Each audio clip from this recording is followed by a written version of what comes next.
Magandang umaga po sa ating lahat. Ang aking ibabahagi sa umagang ito ay makikita sa Book of Job, chapter 32, verse 1 to 3. Ito ang sinasabi.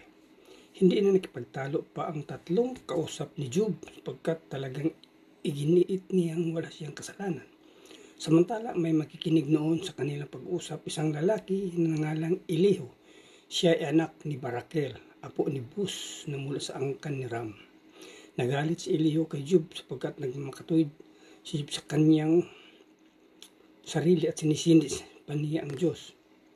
Nagalit din siya sa tatlong kaibigan ni Job sapagkat hindi nila masagot ang mga sinabi nito at parang lumalabas na ang Diyos ang may kasalanan. Yun lang po. Purihin ng Panginoon. God bless. Magandang umaga po sa ating lahat. Ang aking babasahin ngayon sa ating devotion ay makikita sa Book of Job, chapter 32, verse 4 to 6. Ito po ang nakasulat. Pinakabata si Elihu sa mga naroon kaya't hinintay niyang makipagsalita muna ang lahat. Nang wala nang may sagot ang tatlong, nagalit at sinabi, bata ako at kayo'y matatanda, kaya ako'y nag-alangang magsalita. Palagay ko'y narapat na kayo muna ang magsasalita at mamahagi ng katarungan ng nakatanda. Yun lang po, maraming salamat. Puri ang Diyos sa kanyang magandang balita. God bless. Isa mapagpalang araw po sa ating lahat. Ngayong araw pong ito ay aking babahagi mula sa Aklat ni Job, Kabanata 32, talata 7 hanggang 9. Palagay ko'y nararapat na kayo muna ang magsalita at mamahagi ng karunungan ang nakatatanda. Ngunit ang karunungan ay saan ba nagbubuhat? Di ba sa Diyos na makapangyarihan? Ngunit hindi dahil matanda ay may pangunawa, hindi dahil may edad na'y alam na ang tama. Purihin po natin ang mga nating lumikha sa pagkakabasa ng kanyang mga salita. Amen. Isang mapagpalang gabi po sa ating lahat. Ang aking pambabasahin niyo mula sa libro ng Job, chapter 32, verses 10 to 15. Kaya pakinggan ninyo ako. Sasabihin ko ang nalalaman ko. Naghintay ako habang iniisip ninyo kung ano ang nararapat ninyong sabihin.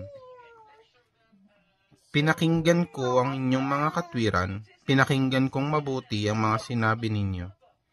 Ngunit ni isa sa inyo, walang nakapagpatunay na nagkasala si Job, ni hindi ninyo nasagot ang mga pangangatwiran niya. Huwag ninyong sasabihin na pag-alaman naming mas marunong siya. Hayaan ninyo ang Diyos ang sumagot sa kanya at hindi ang tao. Kung sa akin siya nakipagtalo, hindi ko siya sasagutin, nakatulad ng mga sinabi ninyo. Hindi na kayo makakibo ngayon at wala nang maisagot sa kanya. Amen. God bless po. Hello po, good evening. Ang aking Bible verse for today is from the book of Job, chapter 32, verses 16 to 18. Mananatili ba akong naghihintay sa wala? Hindi. Sasagutin kong lahat ang iyong binanggit. Sasabihin ko sa iyo ang aking iniisip. Di na ako makapaghintay na magsalita. Di ko na mapipigilan ang aking mga kataga. Amen. Ang mabuting balita ng ating Panginoon. Muli po, isa pang pagpalang araw po muli sa ating lahat at purihin ang Panginoon sa ibinigay sa ating pagkakataon muli na tayo makapag-devotion, makapagbasa ng Biblia sa bawat araw.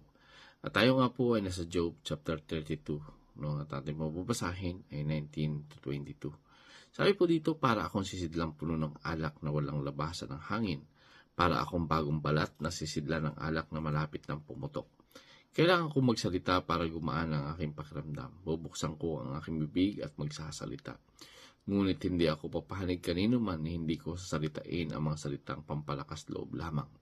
Sapagkat hindi ako marunong magpuri ng walang katotohanan. Kung gagawin ko iyon, tiyak na pupuksain ako agad ng aking may lalang. No? So dito po makikita natin, no, talagang yung katotohanan ay hindi po ito maitatago, no? Sapagkat ang Panginoon yung naglagay, no? Ang naglalagay sa ating puso ng mga mensahe na kapag tayo po ay magsasalita, no? Ay magkaroon po tayo ng tapang, no? Na kapag ang ating sasabihin ay mula po sa ating Panginoon. Pero kapag ito ay mula lamang sa ating sarili, ay dapat po nating pag-isipan na maigi kung ano yung mga tumpak na dapat nating gamitin, no?